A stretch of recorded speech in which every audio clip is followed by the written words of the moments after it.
చేస్తున్నాడా ఆ విధంగా. నువ్వు ఎంతకాలం ఉంటావు ఈ బానిసత్వంలో? ఎన్ని దినాలు బ్రతుకుతావు ఇట్లా?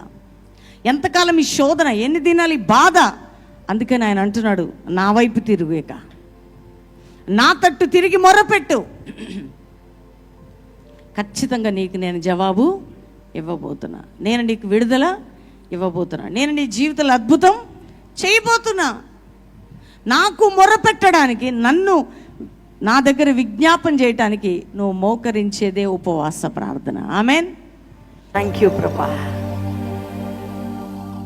ఈరోజు దేవుడు నిన్ను వాడుకోవడానికి సిద్ధపడుతుండగా నా జీవితానికి సమర్పిస్తున్నానయ్యా.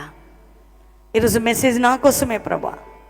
నా హృదయాన్ని తాకయ్యా, నా జీవితాన్ని మార్చయ్యా, నన్ను లేవనెత్తయ్యా, నన్ను వాడుకో యేసయ్యా, నన్ను వాడుకో, నన్ను వాడుకో, నన్ను లేవనెత్తు, నీ శక్తితో నింపు, నీ బలముతో నింపు, నన్ను వాడుకో ప్రభా. నా జీవితాన్ని నీకు సమర్పించుకుంటూ యేసు నామములో అడుగుచున్నాం తండ్రి. ఆమెన్.